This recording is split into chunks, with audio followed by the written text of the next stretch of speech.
Obrigado, Senhor, por mais um dia ser da Tua vontade, que nos reuníssemos em Tua casa, em Teu nome, para aprender de Ti, Senhor Jesus, que é manso e humilde. Que os Teus ensinos, Senhor, sejam alcançáveis para nós nessa manhã, Senhor. Não nos deixa perder essa oportunidade maravilhosa de estarmos mais perto de Ti. São tantas as preocupações e ocupações durante a semana que roubam a atenção devida a Ti. Então o Senhor nos prepara esse momento, onde podemos repensar, reorganizar a nossa vida e os nossos passos para que possamos completar a carreira que nos está proposta. Abre os nossos olhos, Senhor, em relação à eternidade. Ajuda-nos a compreender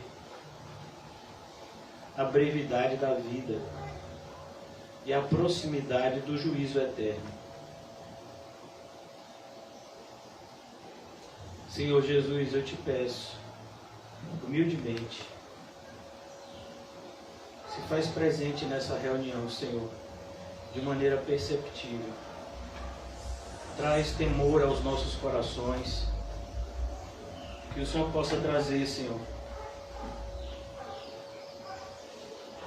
o desejo de sermos cada vez mais santos, santificados por Ti e para Ti, Senhor.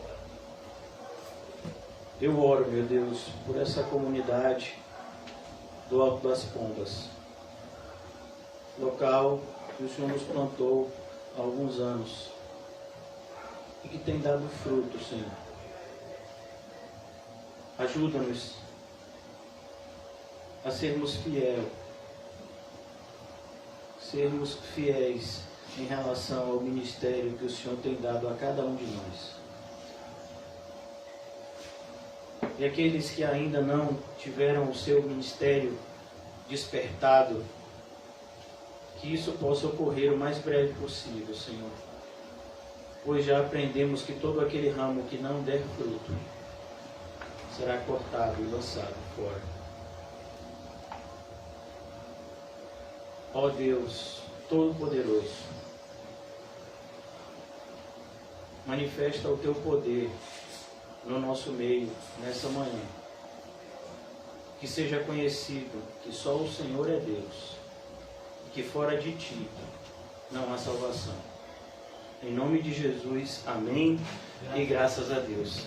Amém, irmãos? Amém. Hoje nós vamos falar acerca do remanescente fiel.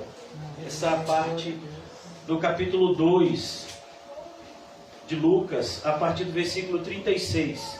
O Senhor Jesus está sendo apresentado no templo, fazia parte dos rituais cerimoniais do povo judeu, na antiga aliança, na dispensação da lei.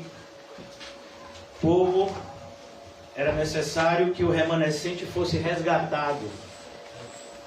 Isso foi instituído por conta da libertação do cativeiro, quando o Senhor matou todos os primogênitos egípcios e deixou salvo aqueles que tinham no umbral da porta o sangue do cordeiro. Então, daquela data em diante, ficou estabelecido que todo primogênito, todo primeiro filho homem de um casal deveria ser consagrado ao Senhor. E para que aquele menino fosse resgatado de volta à sua família, o Senhor estabeleceu esse sacrifício. No caso de uma família que tivesse condições, era um cordeiro e uma pombinha, uma pomba. No caso de uma família pobre, 2 pombas. E nós vimos que Maria e José faziam parte de uma família pobre. e apresentaram como resgate pelo primogênito 2 pombinhos. A gente percebe, irmãos, que as coisas de Deus não são como as coisas do mundo. Nas coisas do mundo, normalmente, tudo aquilo que é bom é aquilo que custa mais caro. Você quer comprar um carro bom, você vai comprar um carro mais caro. Se você quer morar num lugar bom, você vai comprar uma casa mais cara. Nas coisas de Deus não são assim. Normalmente são os mais humildes da igreja que são os mais fiéis. E aqui nós vamos ver uma senhora. E no período onde Deus não falava com o seu povo, havia essa senhora que ainda ouvia a voz de Deus. Isso que é interessante. A gente fala desse período, conhecido por muitos como o período intertestamentário, o período marcado entre os 2 testamentos. Malaquias é o último profeta da Antiga Aliança, onde acaba o Antigo Testamento. E então Deus vai voltar a falar por meio de João Batista, mas nesse interregno existiam pessoas que ainda ouviam a voz de Deus. Porque é inadmissível nós pensarmos que o povo de Deus deixou de existir durante algum tempo da história. O povo de Deus nunca deixou de existir desde o primeiro fiel, que foi Abel, até o último. Deus mantém o seu povo.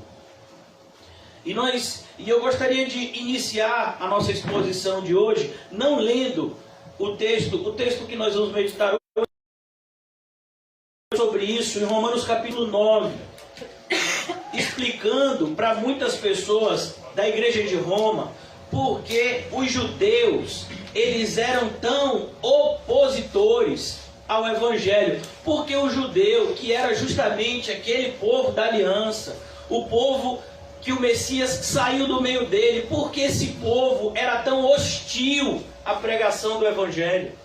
Muitas pessoas não entendiam. Vem cá, mas esse Messias não é judeu? Por que vocês, judeus, odeiam esse Messias? E então Paulo, na narrativa da carta aos Romanos, ele fala sobre esse assunto. E no capítulo 9, no versículo 27, ele diz o seguinte: mas relativamente a Israel, dele clama Isaías, e ele faz referência a um texto que está lá no Antigo Testamento, Isaías 10, 22 e 23. Chamarei povo meu ao que não era meu povo. E está falando justamente dos gentios, nós que não temos qualquer tipo de proximidade com a nação de Israel, mas fazemos parte do Israel de Deus, daqueles que de fato foram separados por Deus para serem seu povo. E isso acontece de forma espiritual. Chamarei povo meu o que não era meu povo, e amada a que não era amada. E no lugar em que se lhes disse, vós não sois meu povo, ali mesmo serão chamados filhos do Deus vivo. Agora no versículo 27, mas relativamente a Israel, dele clama Isaías, ainda que o número dos filhos de Israel seja como a areia do mar. Era uma promessa que o Senhor havia feito, a multiplicação da semente de Abraão. Abraão, 75 anos, Sara, sua esposa, também já avançada em dias, e além disso era estéril. O Senhor chama Abraão da cidade de Ur dos Caldeus, uma região onde imperava a idolatria, e faz uma aliança com Abraão, dizendo que a sua descendência seria como a areia do mar, se multiplicaria grandemente. Mas aqui nós vemos um fato que se cumpre ainda nos nossos dias. Ainda que o número dos filhos de Israel seja como a areia do mar, o remanescente é que será salvo. Eu falei para vocês recentemente, em um dos estudos, sobre uma pesquisa feita da década de 90, se eu não me engano, por uma organização cristã nos Estados Unidos. Se fôssemos levar a Bíblia em consideração, principalmente o Novo Testamento, 90% dos evangélicos não iriam para o céu. Já imaginou isso? 90%. E isso somente contando os pecados externos. Ou seja, somente contando aquilo que se vê com os olhos, fora aqueles que estão pecando internamente. Imagine. É assustador entender isso, irmãos. Por exemplo, aqui no nosso país, de acordo a uma pesquisa recente, feita há 3, 4 anos atrás, nós somos algo em torno de 40 milhões de evangélicos. Você acha mesmo que tem esse número de evangélicos no Brasil? Um país tão entregue à corrupção e à imoralidade, será que de fato existe essa quantidade de evangélicos? As igrejas, elas têm se tornado corruptas e imorais, assim como na época de Jesus o templo havia se tornado um covil de ladrões e salteadores. Mas havia e sempre existirá o remanescente fiel. Nós vamos ver, por exemplo, numa das cartas escritas às igrejas em Apocalipse, havia uma igreja que tinha um nome de cristã. Ela tinha um nome de quem vivia, porém ela estava morta. José pregou sobre a igreja, sobre a de Sardes, aqui. Ela tinha um nome de quem estava viva, mas ela estava morta. Mas mesmo naquela igreja, havia alguns poucos que não haviam, perdoe a redundância do verbo, existia naquela igreja pessoas que não haviam se corrompido. E o Senhor diz para essas pessoas que elas continuassem buscando a santidade, porque se cumprirá tudo. Viver o Evangelho é algo totalmente diferente de professar ser evangélico. Muitos professam ser evangélico, mas viver o Evangelho é algo totalmente diferente. Ainda no livro de Romanos, Paulo vai falar mais uma vez sobre esse assunto, um assunto que trazia confusão à mente das pessoas do passado e que traz hoje no presente. Porque se você vai evangelizar, por exemplo, uma pessoa que não tem qualquer tipo de ligação com a igreja evangélica, eles dizem, mas vocês mesmos evangélicos não se entendem. Porque um diz que tem que pular e rodar, o outro diz que tem que ficar quieto, um diz que tem que ficar em casa, o outro diz que tem que ir para a igreja. Como é que é isso? Vocês não se entendem. Um diz que a igreja tem que ser virtual, outro diz que a igreja tem que ser presencial. Vocês que são evangélicos, não é vocês que são evangélicos. A gente tem que deixar claro, não somente aqui dentro, mas quando evangelizarmos do lado de fora, a gente tem que deixar claro que não é todo mundo que diz que é evangélico que de fato é. O evangélico é aquele que vive o evangelho. O evangelho é aquele que, como nós vimos na sexta-feira, semana passada, o viver é Cristo e o morrer é lucro. Essa era a vida de Simeão. Jesus ainda nem havia completado 30 anos, ainda nem havia iniciado o seu ministério, e Simeão já vivia desse jeito. Quando ele pega Jesus com as mãos, ele diz, agora, Senhor, pode despedir o teu servo em paz. Mostrando essa verdade que todo cristão vive. O viver é Cristo e o morrer é lucro. Então aqui, irmãos, no capítulo, agora em Romanos, capítulo 11, versículo 5.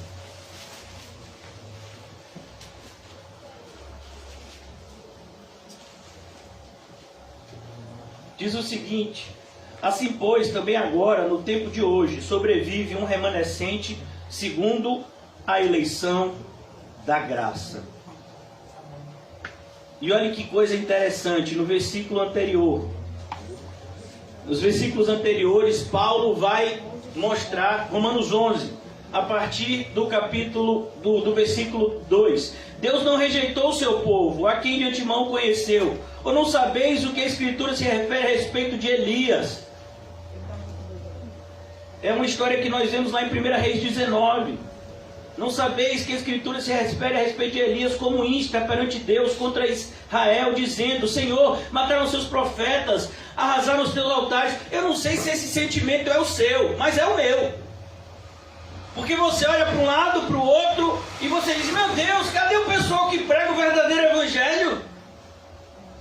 Até pessoas que pregavam o verdadeiro evangelho há 10 anos atrás, 15 anos atrás, a gente olha agora, estão corrompidos. Pastores que só se preocupam com dinheiro, com algum tipo de vantagem financeira e política. Onde estão os verdadeiros servos de Deus? E a gente fica se questionando, o sentimento é o mesmo. Parece que para haver algum tipo de crescimento exponencial na igreja, a gente tem que abraçar o mundo. E o sentimento de Elias é o sentimento de qualquer pastor fiel nos dias de hoje. Mataram os teus profetas, arrasaram os teus altares. As igrejas hoje em dia só querem saber de luxo, de agradar a clientela, porque não existem mais fiéis. Hoje os fiéis são chamados e tratados como clientes. Se o pastor falar alguma coisa mais séria que desagrade algum, ele é agredido verbalmente e, se bobear, fisicamente.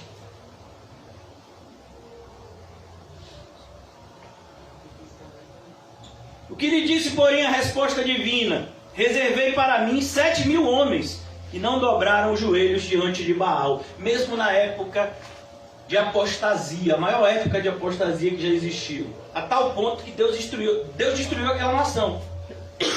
Vocês sabem muito bem que aqui Elias, ele profetiza a Israel. Israel era conhecido como Reino do Norte. Nós estamos aqui numa parte da história do Antigo Testamento, onde o reino do povo de Deus havia se dividido na mão do filho de Salomão, Roboão. Roboão, ele fica como rei de Judá, com a tribo de Judá e Benjamim, e as demais 10 tribos seguem um homem chamado Jeroboão, que funda esse reino idólatra de Israel, e coloca lá bezerros para serem adorados. E Deus envia profetas para repreender a idolatria. E Deus dá tempo para aquela nação se arrepender, mais de 100 anos. Mas eles não se arrependem. Então Deus levanta um povo ímpio, os assírios, que entram no território de Israel e destroem completamente. E nunca mais Israel voltou a existir. Onde era o reino de Israel, se formou os samaritanos. Mas mesmo diante desse cenário de apostasia, 7.000 joelhos. Só o que é mais assustador, irmãos, é porque se você pregar um livro chamado Livro aos Hebreus, de um autor, Flávio Joséfo, ele vai dizer que nessa época Israel, que vivia sob o domínio do perverso rei Acabe, tinha cerca de 10 milhões de habitantes. Então, se você fizer um cálculo matemático, é assustador. 10 milhões de pessoas, 10 milhões de evangélicos. Quantos são fiéis? 7.000. 10 milhões de evangélicos. Quantos são fiéis? 7.000. E qual é a marca? Eles não se dobram a Baal. Eles não se dobram ao mundo. Eles não se dobram aos costumes e tradições que mudam o tempo todo. Eles têm um referencial, e esse referencial é o Senhor e a sua palavra. E é isso que nós vamos tratar hoje, nesses versículos aqui, que falam sobre Ana. Olha que coisa interessante. Malaquias havia dito que viria o Messias, Malaquias 3:1. E aqui Lucas coloca duas testemunhas, um homem e uma mulher, testemunhando que aquele menino era o Messias. Nós já vimos o cântico de Simeão na sexta-feira. Agora, olha o que diz a partir do versículo 36 de Lucas 2. Havia uma profetisa chamada Ana. O que é uma profetisa? Aqui, irmãos, entenda de maneira muito clara. Profetisa não significa uma profissão, como hoje. Fulana é missionária. Não existe isso na igreja. O ministério ordenado, a liderança evangélica é formado única e exclusivamente pelo sexo masculino. E tem que ser masculino com M maiúsculo. Tem que ser homem, tem que ser macho. Não pode nem ser covarde, porque os covardes não entrarão no reino de Deus. Por isso que quando uma pessoa diz assim, pastor, o senhor tem uma cara assim meio de grosso, meio de ogro, eu acho até que isso é de Deus. Outro dia, minha filha, eu acho que foi Maria ou Letícia, ontem foi Letícia, não foi? Fiz uma cara de sério assim, ela disse, meu pai, não faça isso não sai assim na rua não. Então o que era uma profetisa? Era uma pessoa que ouvia Deus e falava da parte de Deus. É isso que é profetizar. É falar da parte de Deus, falar algo da parte de Deus, não necessariamente adivinhar o futuro. Por exemplo, as irmãs que se afadigam aqui na quinta-feira, a irmã Natiele, a irmã Massinha, ensinar as nossas crianças, elas são profetisas para elas. Estão ensinando da parte de Deus. No culto de mulheres, acho que é encontro de mulheres, que tem uma vez por mês, é a mesma coisa. Eu espero que vocês sejam profetisas umas nas vidas das outras, falando da parte de Deus e não da parte do diabo, como já aconteceu algumas vezes no passado. Havia uma profetisa chamada Ana, filha de Fanuel, da tribo de Azer, avançada em dias. Olha que coisa linda, ela era avançada em dias. Ela tinha toda desculpa para ficar em casa. Ela era avançada em dias. Ela era viúva. Perceba, irmãos, que aqui nós vamos ver o caráter de uma mulher virtuosa. Mas eu quero que você entenda que esses caráter, que essas características, por assim dizer, elas não são exclusivas do gênero feminino, mas também são equivalentes do ponto de vista masculino. A marca de Ana, qual é a marca dela? Avançada em dias, que vivera com seu marido 7 anos, desde que se casaram, e que era viúva de 84 anos. Olha que coisa. Normalmente as pessoas se casavam com cerca de 14 a 15 anos de idade. Vamos imaginar que ela se casou com 15 anos de idade. Ela viveu com o seu marido 7 anos, até os 22. E ela tinha quanto agora? 84. Mais de 60 anos de viuvez. Ela não foi atrás de outro marido. Ela foi atrás de Deus. Olha que coisa rara. Por isso que Paulo vai dizer a Timóteo, em 1 Timóteo 5,5, olha, presta atenção para ajudar aquelas que são verdadeiramente viúvas.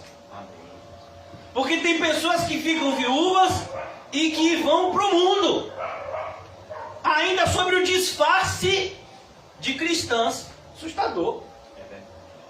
Já vi isso dentro da igreja. Várias vezes, para minha tristeza. E olha que coisa, esta não deixava o templo. Qual é a primeira característica aqui de uma mulher de Deus e de um homem de Deus? Ele ama a igreja. E toda a igreja, ou a igreja como um todo, ela é formada por congregações locais, aonde nós amamos estar, porque lá é onde Deus escolheu nos criar, nos amadurecer. A igreja, a congregação local, é o ambiente que o próprio Jesus proporcionou para que aqueles que ele elegeu, aqueles que ele chamou, pudessem ser santificados. Se não, vejamos o que está escrito em Efésios. Rapidamente, aqueles que manuseiam Palavra de Deus, Efésios, capítulo 4, olha que coisa, versículo 11, e ele mesmo, aqui está falando de Jesus, concedeu uns para apóstolos, outros para profetas, outros para evangelistas e outros para pastores e mestres. Aqui pastores e mestres é uma única vocação, com vista ao aperfeiçoamento dos santos. O que você veio fazer aqui na igreja? Você veio ser aperfeiçoado para se tornar um verdadeiro adorador, que adora o Pai em espírito e em verdade. para não acontecer como o apóstolo Paulo diz em Romanos capítulo 10, como crerão acerca daquele de que nada ouviram? Como uma pessoa pode acreditar naquele que ele não conhece? Com vista ao aperfeiçoamento dos santos para o desempenho do seu serviço. Nós nos aperfeiçoamos e percebemos a necessidade de retribuir o tanto que Deus tem nos dado. Mas na igreja, irmãos, a gente vive aquela realidade que falamos na semana passada. Dos 10 leprosos, somente um volta para agradecer. Há 10 anos eu sou pastor e há 10 anos eu vejo essa realidade. É impressionante como as pessoas se unem em momentos de sofrimento. Mas quando aquele momento de sofrimento passa, aí é cada um para o seu lado. É triste isso. Com vista ao aperfeiçoamento dos santos para o desempenho do seu serviço, para a edificação do corpo de Cristo. Olha, o corpo de Cristo que somos nós, devemos ser edificados. Edificar significa progredir. Algo que está sendo construído. Até que todos cheguemos à unidade da fé, nós devemos pensar da mesma forma e do pleno conhecimento do Filho de Deus, a perfeita varonilidade, a medida da estatura da plenitude de Cristo, para que não mais sejamos como meninos. Meu Deus, quantas pessoas na igreja são como meninos, agitados de um lado para o outro e levados ao redor de todo vento de doutrina. Toda doutrina que não é bíblica, não tem nada de bíblica. Pela artimanha dos homens, pela astúcia com que induzem ao erro. Então é isso, irmãos. É isso que Ana ia buscar no templo. Ela ia servir ao Senhor. Então o cristão verdadeiro, ele ama a igreja e ele ama a sua congregação local, que é a igreja que Deus deu a ele para congregar. Ele se sente bem junto com os seus irmãos. Ele se sente bem. Ele fica alegre. Ele sente falta. Mas hoje em dia parece que ir para a igreja para alguns se tornou obrigação. E o problema é o pastor veio que você não veio. Socorro, Jesus. E o pastor vai falar. Também que a igreja está ficando cheia assim, que o pastor é capaz de não lembrar de mim. Tomara que ele se esqueça. É tão triste, irmãos. Olha que coisa interessante. Nós vivemos um período muito semelhante ao que o Senhor Jesus disse. As pessoas vivem como ovelhas que não têm pastor. Então, se você tem um pastor que te repreende, você devia achar isso maravilhoso. Amém. Eu não vejo uma passagem na Bíblia de Natã brigando, de Davi brigando com Natã. Você vê? Tem alguma passagem? Ô Natã, mas você vem assim e diz isso. As pessoas amam usar uma passagem. Eu até coloquei um texto ontem, que é para deixar bem claro. Porque muitas vezes as pessoas dizem, uma reclamação comum é que o pastor fala determinadas coisas do púlpito, cita nomes, e que isso não seria correto. E as pessoas elas vão até Mateus capítulo 18, só que essas pessoas elas não estudaram Mateus capítulo 18. Porque Mateus capítulo 18, Jesus está dizendo quando um irmão pecar contra outro irmão. Isso é um pecado pessoal. Não é algo que foi feito contra a igreja.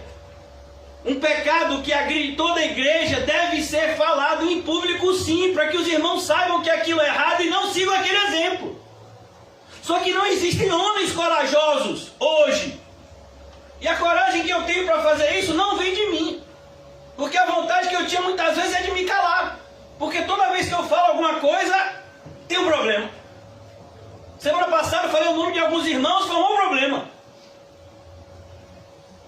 Então estudem a Bíblia, em nome de Jesus, antes de falar alguma coisa. Está escrito de maneira muito clara. Vamos lá em Mateus 18. Para a gente ver o que é remanescente fiel. Oh, Senhor Jesus. E é impressionante como as pessoas colocam somente um versículo e não botam nem o contexto. Porque se botar o contexto, aí pronto. Aí acabou o pretexto. Mateus capítulo 18. Olha que coisa interessante. Na minha Bíblia, eu não sei na sua. Mateus 18,15 tem o título: Como se tratar um irmão culpado. Se o teu irmão pecar contra ti, é se alguém fez alguma coisa errada contra você. Vamos imaginar que o irmão José, ele foi e comeu o bolo de Rodolfinho. Rodolfinho tinha guardado, meu filho, para depois da corrida. Socorro, Jesus. E era um bolo de whey protein. Ô, glória, meu pai. É esse mesmo, Jesus. E aí Rodolfinho disse: "Ô, rapaz, era meu." E aí Rodolfinho vai até José e disse: "Ó, José, você devia ter me perguntado." José disse: "Ó, meu irmão, me perdoe." Pronto, acabou, ganhaste teu irmão. Mas vamos imaginar que José diga: "Que nada, você está fazendo questão de comida agora?" Comi e comia de novo. Aí você vai, não chama Adams, não. Você chama outros irmãos mais espirituais para poder chegar e dizer: "Ô, irmão, não pegue as coisas assim, peça, pergunte saber de quem é. E corrige." Não, comia e como. Aí traz a igreja. E quem é a igreja? É o censo? É todo mundo? Não. Quando Jesus está falando da igreja, está falando dos líderes da igreja. Que no caso aqui sou eu. Aí traz para o pastor e diz: "Ó, pastor, está comendo lá comida lá." E diz que vai comer a comida de todo mundo, imagine. Oh, Deus. Tem que fazer alguma coisa. É isso que está escrito em Mateus 18, irmão. Aí quando o pastor fala alguma coisa que agride pessoas que querem viver em pecado e que não deveriam estar na igreja, porque quer viver em pecado, não tem que estar na igreja, tem que estar no mundo. Foi o que Paulo disse em 1 Coríntios 5, para aquele que estava vivendo com a mulher, seu pai. Aí ele diz: "Não, ó, para cá, tá vendo aqui? O pastor errou. Ó, se o teu irmão pecar contra ti, vai arguí-lo entre ele e ti só." Irmão, você não entendeu? Você vai pegar várias passagens em Tessalonicenses, por exemplo, onde Paulo diz: "Olha, você tem que repreender determinadas pessoas para que as pessoas saibam que o que eles estão fazendo é pecado e não sigam o exemplo dele." Tem que tratar a igreja como algo sério. A igreja é o corpo de Cristo.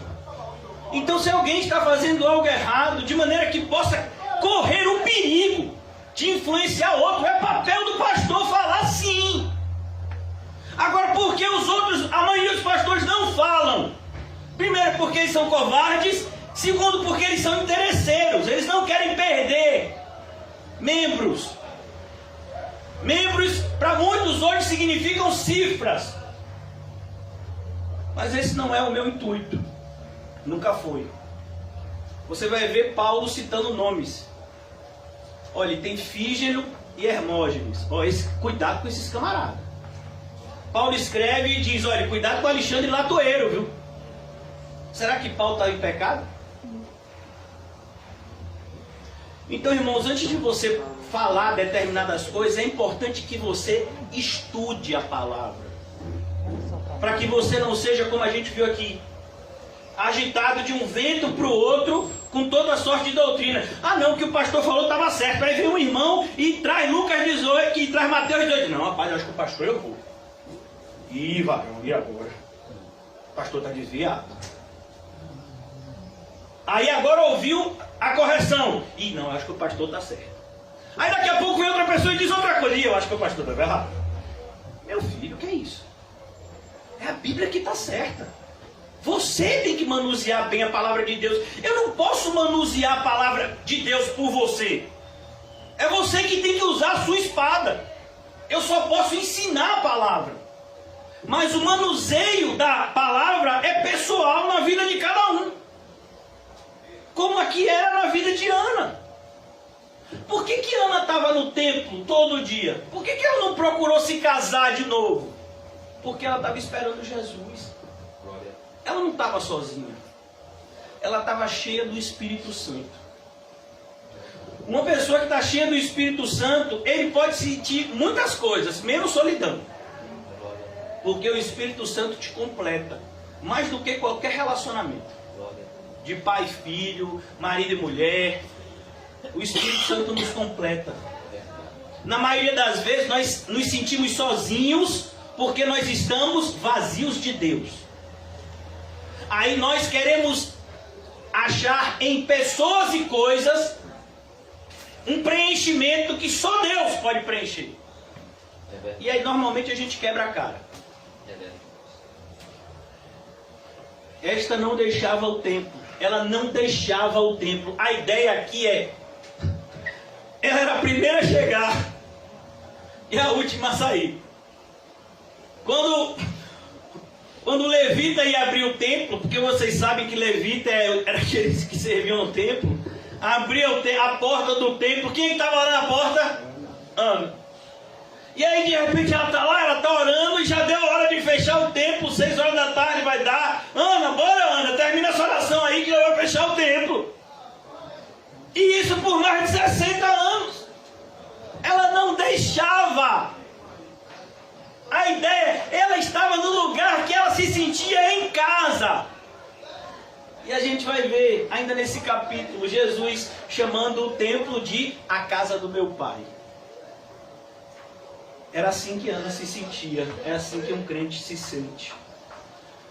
Quando ele chega na igreja, quando ele vê seus irmãos, ele sente que está com a sua família. Ele vê o púlpito e ele diz: hoje Deus vai falar comigo. Ele vê uma centena de cadeiras, aqui ainda não temos uma centena, né? Uma dezena de cadeiras.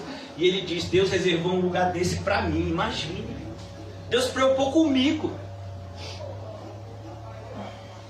Esta não deixava o templo, mas adorava noite e dia. E aqui, irmãos, eu preciso dizer uma coisa para vocês. Muitas pessoas oram, poucas pessoas adoram. Por isso você vai ver Jesus falando com a mulher samaritana. Deus está em busca de verdadeiros adoradores. O principal exemplo de adoração, nós falamos até na semana passada e hoje eu vou repetir. Vamos rapidamente no Evangelho de Lucas.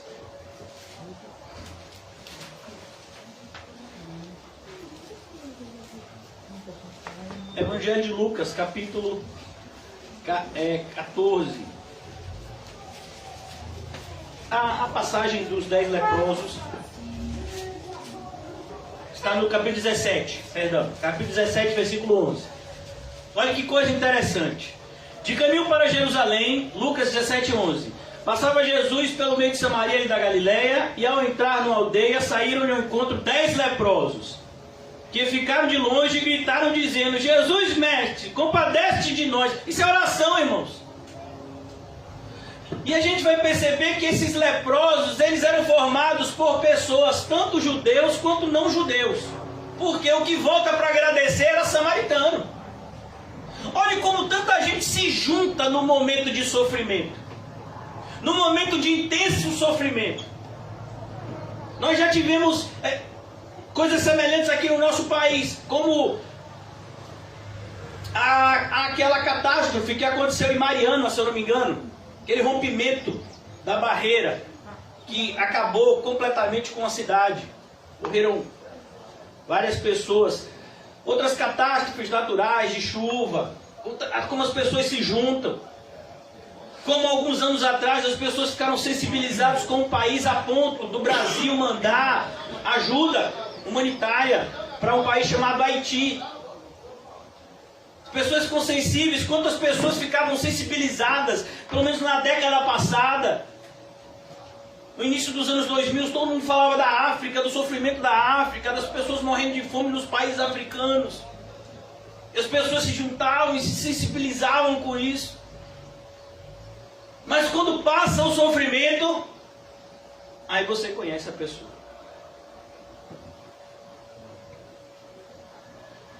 Por isso, irmãos, é mais fácil orar do que adorar.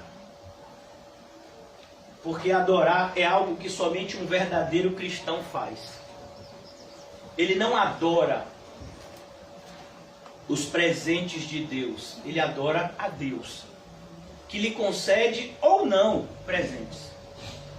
Como está escrito no Antigo Testamento: ainda que a figueira não floresça, ainda que a vide não dê fruto, ainda que Deus não faça nada, eu ainda vou continuar fiel a Deus. Como foi no caso de Sadraque, Misaque e Abednego. Olhe, rei, o meu Deus pode me salvar, Mas ainda que Ele não me salve, eu vou continuar adorando somente a Ele. Isso é um verdadeiro adorador. O verdadeiro adorador é um verdadeiro crente. O verdadeiro crente é um verdadeiro adorador. É por isso que tem muita gente que me diz: ah, pastor, eu estou orando, e eu fico até com medo. Porque se olha para a vida dessa pessoa que está orando, e essa pessoa está orando contra a vontade de Deus. E a Bíblia diz: aqueles que oram contra a vontade de Deus, a sua oração é abominável. Aquele que tapa os seus ouvidos para além do Senhor, até a sua oração é abominável. Está lá em Provérbios. Quantas pessoas têm feito isso? Assustador. Estou orando, estou em paz. Pessoas que saíram da igreja, que permanecem ausentes. Estou em paz, estou orando, estou em casa, estou em paz. Como assim você está em paz? Não entendi. Que paz é essa? É a paz, é a falsa paz que a gente encontra em Mateus capítulo 7. Pessoas que tinham certeza que iam para o céu. Em teu nome profetizei, em teu nome fiz milagre, em teu nome expulsei demônios. E o Senhor Jesus diz: no céu é que vocês não vão entrar mesmo. Olha que coisa assustadora. Essas pessoas tinham paz.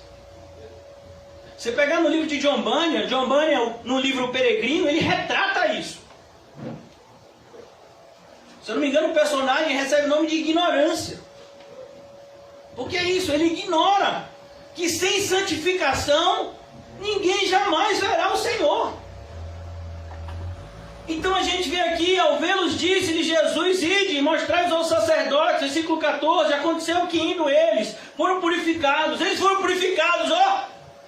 O milagre aconteceu. E agora o que é que a gente faz? Ah, agora eu vou para a praia. Agora eu vou para o shopping. Agora eu vou preparar meu currículo para trabalho. Agora eu vou fazer isso, agora eu vou fazer aquilo. Mas ninguém se preocupou em voltar para agradecer. Agradecer para quê? Ele não fez mais do que a obrigação dele. Olha que coisa, irmão.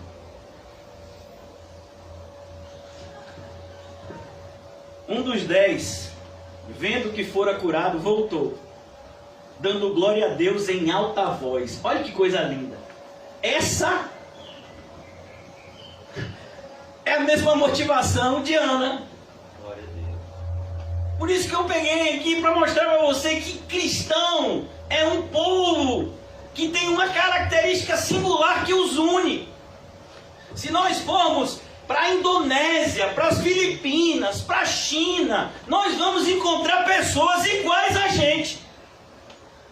Iguais. A diferença vai ser só o idioma. Mas, por exemplo, se for o irmão José que prega, ele se comunicará pela sobrancelha. A pessoa entende. Rapaz, esse daí é crente. Esse daí é crente. Vê as olheiras e diz: esse é crente. Passou a noite em oração. Nem sabe falar o português. Mas é um só povo. De pessoas de línguas diferentes. Não é o que está escrito em Apocalipse? Quando João vê aquela grande multidão de pessoas de povos, nações e línguas diferentes. Um dos 10, vendo que fora curado, voltou dando glória a Deus em alta voz. Alta voz, para todo mundo ouvir.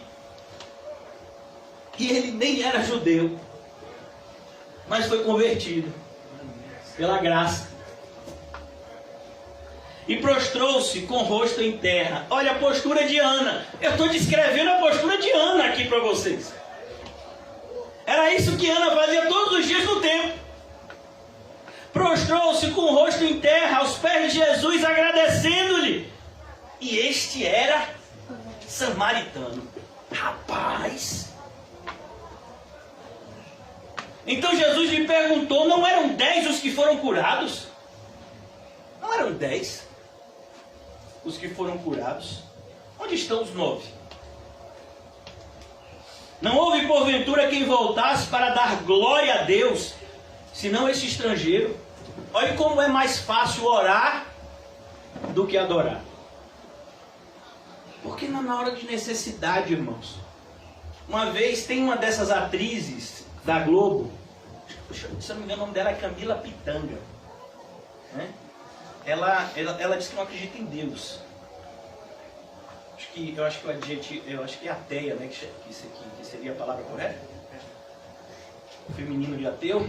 Então, ela disse que não acredita em Deus. Aí ela estava num desses programas de entrevista e disse, mas vem cá, vocês que não acreditam em Deus.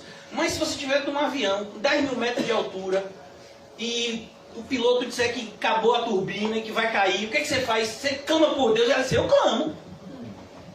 Mas você não acredita? Eu não acredito, mas não é que ele existe e me ouve. Imagine. É a postura da maioria dos evangélicos hoje.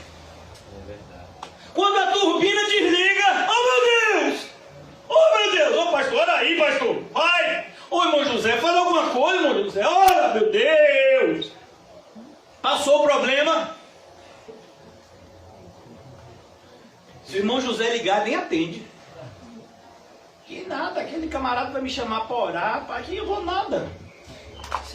Esse povo é doido. E nada, só quer saber de negócio de Bíblia, nada.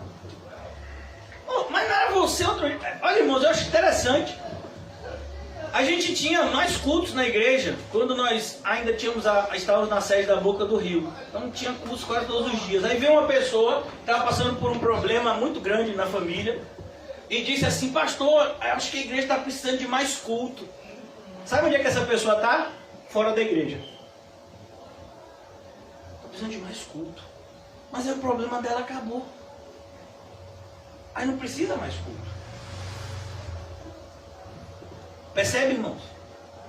Ana ficou 62 anos adorando a Deus. Não é porque ela tinha um problema. É porque ela amava. Glória a Deus. Chegam para Jesus e perguntam, mestre, qual é o maior de todos os mandamentos? Ouve, ó Israel, o Senhor nosso Deus é o único Deus. Amarás, pois, o Senhor teu Deus de todo coração, alma, força e entendimento. Amarás ao teu próximo como a ti mesmo. Nisso te resume toda a lei e os profetas. Amar a Deus. Amar. Esse leproso amou. Não houve porventura quem voltasse para dar glória a Deus. E disse-lhe Jesus, por último, levanta-te, vai em paz, a tua fé salvou. Olha que coisa assustadora. 10 receberam milagre, um foi salvo. Não me conte os seus milagres. Me mostre o fruto do Espírito na sua vida. Glória a Deus. Milagre, até o ímpio conta. Você pega agora uma pessoa que está consumindo bebida alcoólica. Vem cá, rapaz, aconteceu algum milagre? Aconteceu, eu ia bater o carro e aí na hora assim um anjo veio e me ajudou. Vive uma impiedade completa. Moralidade, devassidão. Todo mundo tem um milagre a contar. Mas eu quero saber, e fruto do Espírito para mostrar quem tem? Alguém? Amor, paz, alegria, bondade. Eu vou facilitar. Bondade, longanimidade, benignidade, mansidão, fé, domínio próprio. Cadê? Alguém? Voltando agora, Ana tinha. Volta agora para Lucas 2. Já vou concluir. Não deixava o templo, mas adorava a noite e dia. Como? Em jejum e orações. Rapaz, qual foi a última vez que você jejuou, crente? Em jejuns, plural. Está no plural. E orações. Perceba, nem todo mundo que ora, adora. Mas todo mundo que adora, vive orando. Vive orando. E essa é uma forma de adoração. Mas só para quem tem um novo coração. E ela fazia isso por meio de jejuns também. Ô Ana, você não vai comer hoje não? Não, hoje eu quero ficar só com Deus. É Deus que vai me alimentar. Aí depois a gente se pergunta, pastor, eu não tenho sentido assim Deus na minha vida. E como é que você quer sentir Deus na sua vida? Se você vive o mundo. E chegando naquela hora, dava graças a Deus. Olha, ela estava dando graças a Deus quando Jesus chegou. O motivo dela dar graças a Deus estava lá e ela nem sabia. Ela estava dando graças a Deus pelo Messias que viria. Mas ele já estava lá. Que maravilha, irmão. É assim que os cristãos são abençoados. Uma vez eu fiz um estudo no Salmo 23 e eu fiquei apaixonado por esse salmo. Não pela parte inicial, mas a parte final desse salmo é preciosa. Diz: certamente a bondade e a misericórdia os perseguirão. Quando você estuda no hebraico, esse salmo fica ainda mais assim, mais glorioso. A ideia de nos perseguirão é como se tivessem na nossa cola. Você quer se livrar da bondade e da misericórdia e elas ficam te seguindo. Não, hoje eu não quero bondade não. Hoje eu não quero misericórdia não, Deus. Ele vai botar para seguir você. Certamente a bondade e a misericórdia me perseguirão. Ela te persegue. Como que você vai dizer que Deus não é bom com o seu povo? Ela adorava noite e dia. Quando ela não tá, a gente sabe que de noite o templo estava fechado. O templo só abria durante o dia. Mas em casa, ela também era crente. Tem gente que só é crente na igreja. Socorro. Por isso que até não gosta muito de vir na igreja, porque tem que botar a capa. Tem que botar a fantasia. A fantasia de ovelha. Aí quando chega em casa, abre aqui, e é um lobo. Aí, alcateia. Socorro, pai. Rapaz, essa fantasia de ovelha faz um calor. Não aguentava mais. Ainda bem que eu cheguei em casa. Ela adorava noite e dia, na igreja e fora, em jejuns e orações. Isso é um crente, irmãos. Ela negava a si mesma. Jejum e oração, adorar noite e dia, está falando de quê? Todo aquele que quer me seguir, negue-se a si mesmo. É crente. Ela tinha unidade com os demais crentes. Olha que coisa linda. E chegando naquela hora, dava graças a Deus e falava a respeito do menino. Ela falava: olhe, o Messias de Israel está chegando. É como hoje em dia, irmãos. O que a gente vai falar? Jesus está voltando. E eu acho maravilhoso quando alguém diz isso com autoridade. Difícil é encontrar alguém que diga isso com autoridade. Porque se você fala com tanta ousadia que Jesus está voltando, por que você está vivendo de uma forma totalmente contrária ao que ele falou para você viver? Você não tem medo dele chegar e te encontrar assim? A Bíblia diz, olha, certamente Jesus voltará, mas quando ele voltar, ele vai encontrar fé na terra? Será que vai encontrar alguém preparado para a sua chegada? Ela estava preparada. 62 anos de viuvez. Adorando. Olha que coisa linda. Não havia infelicidade nessa viúva. Ah, Deus levou meu marido. Estou sozinha. 60 anos. Isso não era motivo de tristeza para ela, não.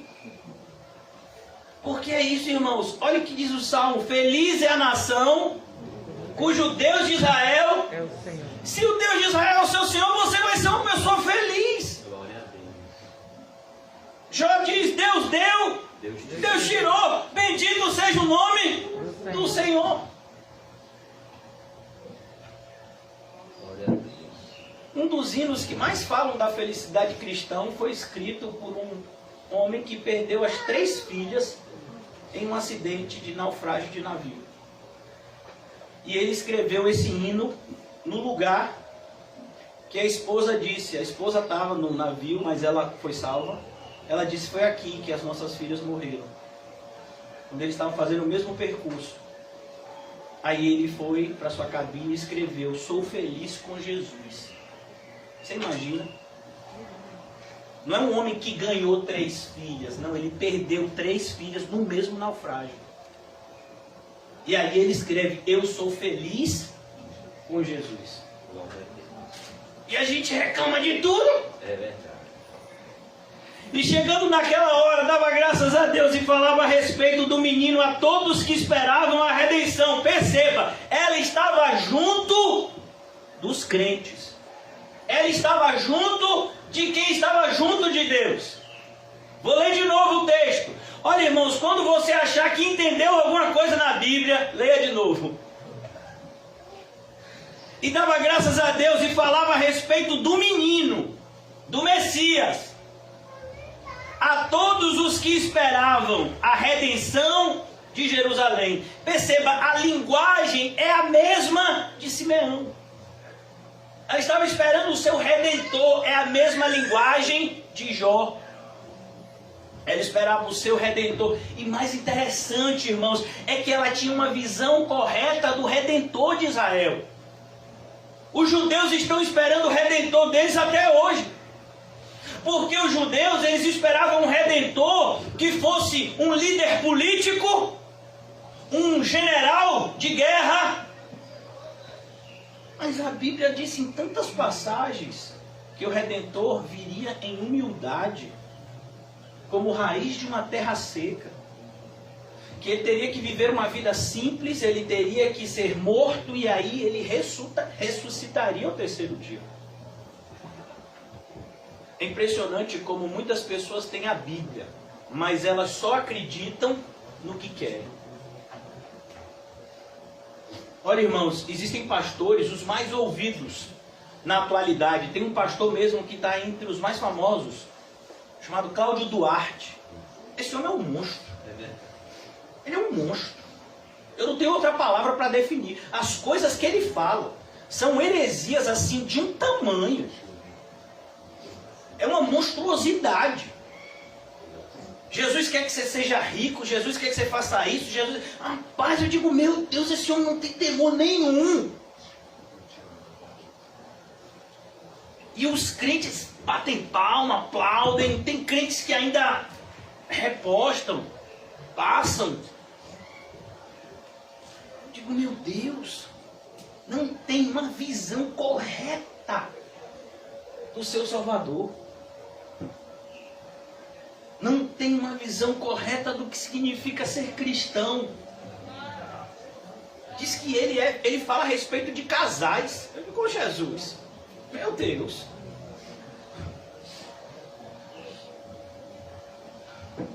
A redenção de Jerusalém. Você sabia que nós estamos esperando também a redenção? Eu já ensinei a vocês a cosmovisão cristã. O cristianismo bíblico, ele está sempre alicerçado em 4 pilares. Não me entenda errado. O cristianismo, ele está sempre sobre a rocha que é Cristo. Mas eu estou falando do ponto de vista da teologia. Então, quais são os 4 pilares da Bíblia? Para a gente entender a Bíblia da forma correta. Seria o que muitos chamam de cosmovisão cristã. A criação. Deus criou todas as coisas. Segundo ponto, a queda. Deus criou tudo bom, mas o homem pecou. E aí, por meio do pecado, a maldade entrou no mundo. E nós estamos manchados na raiz. De maneira que toda pessoa que nasce, já nasce com o DNA manchado com o pecado. Terceiro ponto, redenção. Deus envia um Redentor. Deus planejou um Redentor ainda no Éden. Mas existe um 4º ponto que é essencial, que é a consumação. Para que a gente entenda a nossa realidade atual, é importante a gente lembrar que nós estamos caminhando para um fim. Nós não estamos vivendo em círculos. A história está andando para frente. E Jesus virá e consumirá todas as coisas. E consumará todo o seu plano. É por isso que existe céu e existe inferno. Porque quando Jesus vier consumar o seu plano de redenção, esse plano que a gente vive, material, não existirá mais. Céus e terra que nós conhecemos hoje serão desfeitos. existirão apenas dois lugares: um lugar de felicidade eterna e um lugar de tormento eterno. É debaixo dessa verdade que o cristão acorda e dorme. É por isso que todo mundo pergunta para mim: por que você é tão radical? Por que você é tão fanático? Porque eu acredito no céu e no inferno. Eu acredito no céu e no inferno. Se você não acredita, aí é um problema seu. Pegar a Bíblia, ficar falando Salmo 23, Salmo 91, passagens escolhidas a dedo de Jesus para motivar as pessoas, aí qualquer falso mestre faz. Eu quero ver ensinar as pessoas acerca desse fato, que nós estamos caminhando a passos largos, ou para o céu, ou para o inferno. Para um dos dois. O problema não é você ser enterrado. O problema é onde você vai comparecer depois da sua morte. Hoje a gente tem que pensar, irmãos. Parar de brincar. Ser crente. Eu converso com as pessoas, eu fico com tanto medo. Medo por elas. As pessoas que me agridem, que falam coisas de mim pelas costas. Eu fico assim, meu Deus do céu, será que uma pessoa dessa está achando que a gente está brincando aqui na igreja? Uma pessoa que fica ofendida porque o pastor falou a verdade. Uma pessoa que acha que a gente está com a igreja aberta, mas o coronavírus está aí. Sim, meu filho. Se você morrer de Covid com Cristo, você vai para o céu. Você sabia disso? Quem está falando isso é uma pessoa que foi quase entubada. Vocês já sabem, mas eu não me canso de repetir. 70% do meu pulmão foi tomado. Com 50% as pessoas já são entubadas. Então, eu estou falando, eu peguei o Covid. Eu peguei o Covid de maneira mais grave de todas. Eu quase morri dele. E quando completou o 15º dia, eu voltei a pregar. Ainda com falta de ar, porque esse daqui pegou também. Mas no caso dele, o Covid ficou com medo. Aí só deu fome. O sintoma de José foi fome. Ele tinha muita fome. Porque o Covid pedia comida. Você ia lá na loja, meu filho, tinha comida em tudo quanto é canto da loja. Então o problema não é o Covid, porque deixa eu lhe dizer, irmãos, vamos imaginar um cenário. Hoje, nos Estados Unidos, as pessoas já não estão usando mais máscaras. Mais de 200 milhões de americanos, eu creio, já foram vacinados. Tem tanta vacina nos Estados Unidos que eles estão vacinando até os turistas. Olha que coisa. Só para humilhar. Eles estão vacinando até os turistas, porque tem vacina sobrando lá. Eles já voltaram. Esses dias os jornalistas daquela televisora diabólica que só faz falar bobagem a Globo, as outras também, mas essa mais, mostrou os jornalistas que estão nos Estados Unidos tirando a máscara, dizendo: aqui nos Estados Unidos nós já estamos sem máscaras. Eu disse: não, vocês continuam usando, eu estou vendo. Vocês tiraram só a máscara de pano, de papel. Mas a máscara de vocês continua. Então a gente tem que tomar cuidado. O crente verdadeiro, ele tem que trabalhar em si, vencer o medo da morte.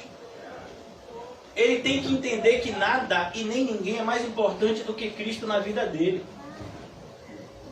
É por isso que não tem marido, não tem esposa, não tem filho, não tem neto, não tem bisneto, não tem ninguém que possa impedir um cristão verdadeiro de adorar a Deus.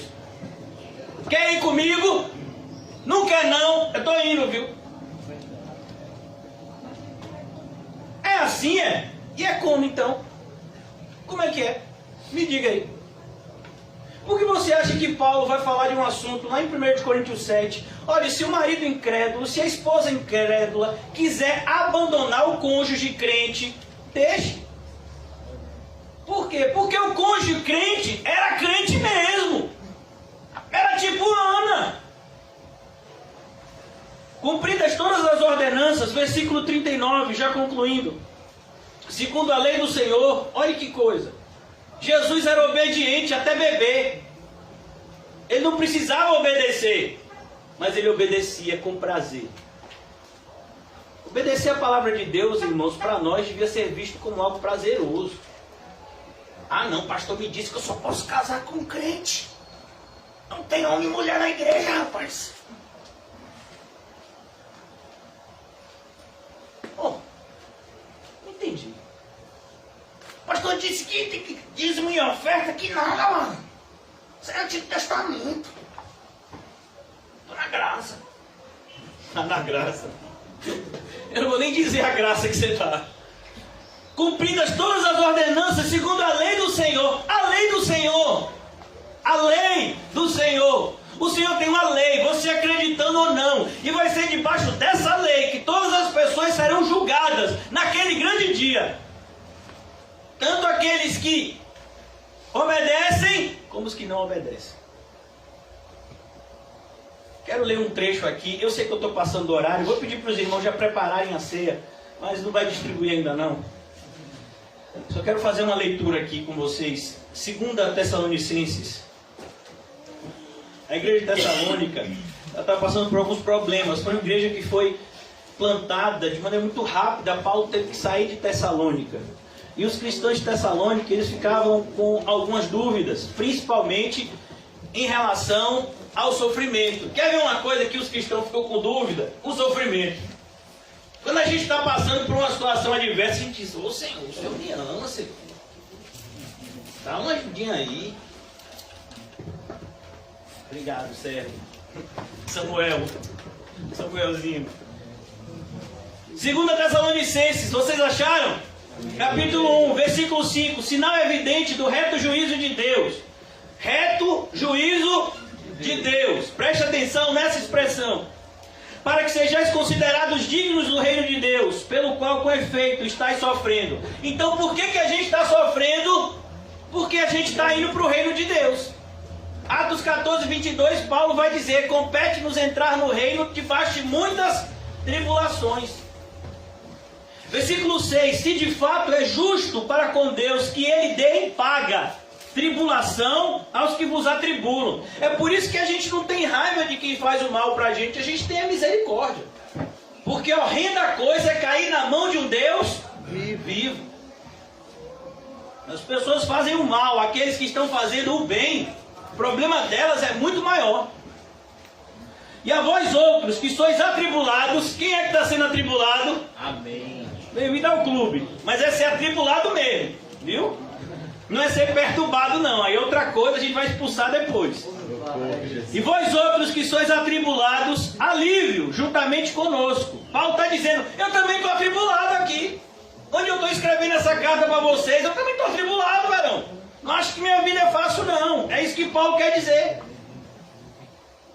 Quando do céu se manifestar o Senhor Jesus com os anjos, é a consumação que eu disse a vocês agora há pouco, do seu poder em chama de fogo, tomando vingança contra os que não... Preste atenção nisso, preste atenção.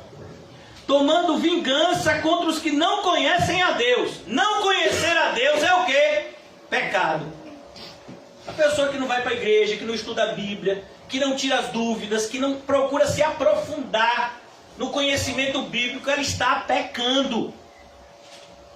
Está sendo dado um maná precioso e você está rejeitando. Isso é um pecado gravíssimo. Não quero conhecer o Evangelho. Já estou satisfeito. Eu sei que Jesus morreu por mim. Você sabe mesmo. E não tem vontade de entender tudo isso. Por isso que eu acho tão abominável uma canção. Hoje, antes de vir para casa, eu pedi para a Lelê colocar uns louvores na televisão enquanto eu lavava os pratos, que a pia estava quase até o telhado. E aí ela estava colocando um louvor, de repente entrou logo um outro louvor, que era aquele: ninguém entende Deus. Pense no louvor, é bonito, miserável. Você já ouviu esse louvor? Ninguém conhece Deus, hoje Deus. Não é assim? Não é bonito? Pense num louvor diabólico. É por isso que fala do anjo de luz, disfarçado de anjo de luz, é esse louvor. O louvor é bonito, miserável. A melodia. Rapaz, ela vem tocando assim, você vem sentindo um cheiro de enxofre, mas não tá nem aí. Ninguém entende Deus, ninguém conhece Deus. Como não conhece, infeliz? E a Bíblia está na sua mão para quê? Você não conhece, não, é? Você não conhece Deus? Você não conhece? Não, quem criou tudo? Você não conhece Jesus? Jesus não lhe salvou. Você não sabe de nada. Você está na mesma situação do ateu, é isso mesmo? É o que a música está dizendo. Mas a gente gosta do louvor, pastor. Ai, tão bonito. É igual aquele quando a gente está na prova e não me ajudou. Quando te vê na bênção, vai se arrepender. Ah, aquele louvor é bonito. Imagine quando você está com escassez financeira, cheio de goteira na casa. Aí você lembra daquele pessoal que não te ajudou e podia te ajudar. Aí você fica chorando. Quem me fez a bênção, me ajudou. Deixa estar, que vou ganhar um emprego, que vou ter um salário igual de Paulinho. E aí... Então ele está dizendo aqui, irmãos, em chama de fogo, olha que coisa, tomando vingança, versículo 8, contra os que não conhecem a Deus. Não conhecer a Deus é o maior pecado da raça humana. Porque você não conhece, porque você não ama. Porque quando você ama alguém, você quer conhecer. E contra os que não obedecem ao Evangelho de nosso Senhor Jesus Cristo. Você prestou atenção? Ah, mas não precisa obedecer não, a gente está na graça. Como assim não precisa obedecer? Que desordem é essa? Que bagunça é essa? Vou ler de novo. Ele vai tomar vingança contra os que não obedecem ao Evangelho de nosso Senhor Jesus. Você sabia disso? Pastor, sabia não. Já tinha lido esse texto várias vezes, mas nunca vi essa parte. Eu estava escondido de mim. Tá, você lê igual está narrando futebol. E passou para a direita, passou para a esquerda, matou no peito, é gol! É assim que os crentes estão lendo a Bíblia. Basta acabei o Novo Testamento todo. E aprendeu o quê? Nada, é para aprender. O Senhor me disse que era só para ler. Ainda bem que eu nunca disse para ninguém ler a Bíblia. O que é que eu digo? O que é que eu digo? Para estudar a Bíblia. Então eu quero voltar aqui para a gente concluir. Cumpridas todas as ordenanças, segundo a lei do Senhor, voltaram para a Galileia, para a sua cidade de Nazaré. Os irmãos que vão distribuir a ceia, podem distribuí-la, por favor, os elementos da ceia. Para a sua cidade de Nazaré. Ele voltou para a sua cidade de Nazaré, uma cidade humilde, uma cidade pobre, na região pobre da Galileia. Foi lá que Jesus cresceu. Você está reclamando que você está vivendo numa condição de vida limitada? Saiba que você tem muito mais do que Jesus teve. Não pare de reclamar. Uma vez a pessoa chegou para mim e disse: eu estou tão triste. O que foi? Tem 2 semanas, tem uma semana que meus filhos não comem carne, só estão comendo ovo e frango. E eu disse: rapaz, tá melhor que um monte de gente. Oh, mas os bichinhos não comem uma carne. Os bichinhos. Eu digo, imagine se comesse. Rapaz, a gente reclama de tudo. Meu Deus. Olha para a vida que Jesus vivia, irmão, que vida humilde. E não era humilde porque ele vivia há 2 mil anos atrás e não tinha tecnologia que a gente tem hoje. Não, é porque era pobre mesmo. Porque se você fosse para o palácio de Herodes, obrigado, irmão, você ia ver o luxo que Herodes vivia, obrigado. Se você fosse até Roma, você ia ver o luxo que as pessoas viviam, os ricos de Roma. Mas Jesus viveu de maneira humilde. E crescia o menino e se fortalecia. Não é bonito, irmãos? Tem que ser a vida do cristão. O cristão, ele tem que crescer e fortalecer. Quando Paulo está falando de batalha espiritual, ele diz: fortalecei-vos no Senhor e na força do seu poder. Crescia o menino e se fortalecia, enchendo-se de sabedoria. Oh, meu Deus do céu. Isso é uma coisa que a gente está precisando, irmão, a sabedoria. Sabedoria é aplicar o conhecimento. Pessoas até têm o conhecimento, mas não sabem aplicá-lo. No seu dia a dia. Ah, eu sei que tem isso na Bíblia. Sim, por que não faz? Ah, e tem que fazer? Ah, não, tem que fazer não. Era só de brincadeira que Deus estava dizendo isso. Crescia o menino e se fortalecia, enchendo-se de sabedoria, e a graça de Deus estava sobre ele. Tem que ser a sua vida, irmão. A graça de Deus tem que estar sobre você. É isso que a gente está celebrando aqui hoje. A ceia é uma celebração de que a graça de Deus em Cristo nos alcançou. Senão a gente não tem o que comemorar aqui. Estamos comemorando porque fomos alcançados pela graça. Mas aqueles que foram alcançados pela graça, irmão, eles vão ter, como quem fica doente, eles vão ter sintomas. Você nunca vai ver um eleito de Deus assintomático. Você pode ver até um doente de Covid assintomático. Rapaz, eu peguei o Covid, não senti nada. Mas um eleito de Deus, ele sempre vai ter sintomas. Ele vai se tremer de pecado. Ele vai ter dor de cabeça de ver coisas erradas. Ele vai ter fome e sede da palavra de Deus. Ele vai ter desejos de agradar a Deus. Esses são os sintomas dos eleitos. Tem que ter sintoma, irmãos. Tem que haver mudança de vida para que a gente possa celebrar alguma coisa. Senão não tem o que celebrar. Como está escrito em Hebreus, só resta então a expectativa do juízo. Se a graça de Deus não nos alcançou verdadeiramente, genuinamente, comprovadamente, então a expectativa é de juízo. A graça, comunhão com Cristo, orar e adorar, colocar Cristo no lugar devido nas nossas vidas, que é o primeiro lugar, sem comparação com mais ninguém. Mulher, filho, pai, trabalho, nossa própria vida, nada. Cristo está em primeiro lugar. Tem que ser assim. Que a gente possa despertar, irmãos, do sono. Parece que vivemos em uma geração sonolenta, que facilmente se esquece da seriedade do caminho que nós estamos caminhando. Nós somos peregrinos, sacerdotes do Deus Altíssimo. Você imagina? Essa é uma definição de crente. Está lá em Pedro. Uma das cartas que Pedro escreveu. São sacerdotes do Deus Altíssimo. Nação santa. Povo adquirido. Está falando da gente. Pedras vivas. Essa é a nossa definição. O próprio Jesus disse que nós somos a luz do mundo. Mas se a luz que é em nós se apagar, e aí? Que o Senhor nos ajude a acordar nessa manhã.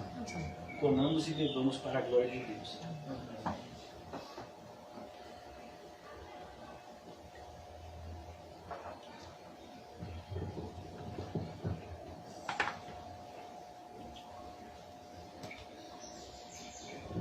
Amado Deus,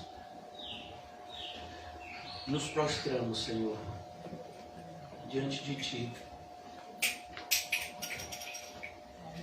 como aquele leproso, Senhor, que voltou.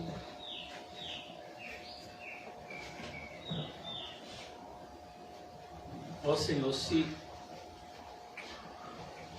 de fato somos eleitos de Deus, como todos esperamos ser, ajuda-nos, Senhor, a evidenciarmos a nossa eleição por meio do fruto do Espírito.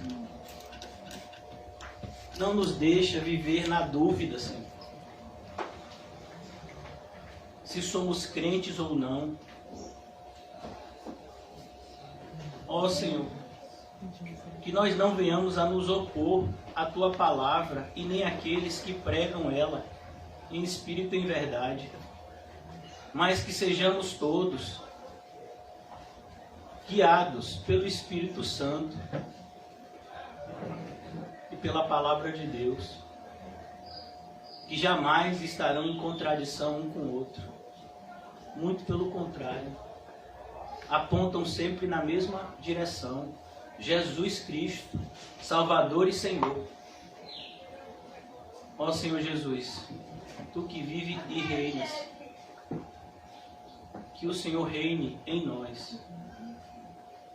Ajuda-nos, Senhor, nessa semana que se inicia, que as escolhas que faremos não sejam nossas escolhas, mas sejam Tua escolha nas nossas vidas.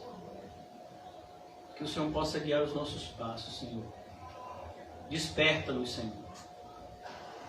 Ajuda-nos a enxergar aquilo que precisa ser extirpado da nossa vida e aquilo que precisa ser acoplado. Que nós venhamos a entender definitivamente que esse mundo não é o nosso lar, que a nossa casa é no céu, que nós estamos aqui apenas temporariamente e devemos usar esse tempo que o Senhor nos concede para agradecer e glorificar o Teu santo nome, que nos salvou imerecidamente, por misericórdia e graça, nos alcançou. Ó Senhor Jesus, por graça, ajuda-nos a viver para Ti, Senhor. Ajuda-nos a encontrar a alegria da salvação e nunca mais soltá-la. Abençoa a nossa pequena congregação, Senhor, com a unidade, em amor e em fé. Livra-nos, Senhor, de todo espírito faccioso e nos dai, Senhor, o privilégio de fazermos parte da família de Deus e de vivermos como filhos de Deus. Em nome de Jesus. Amém e graças a Deus. Amados irmãos, só para que a gente possa deixar bem claro, essa semana, amanhã é 7h30, terça 7h30, sexta 6 horas, por conta do decreto do recolhimento, né?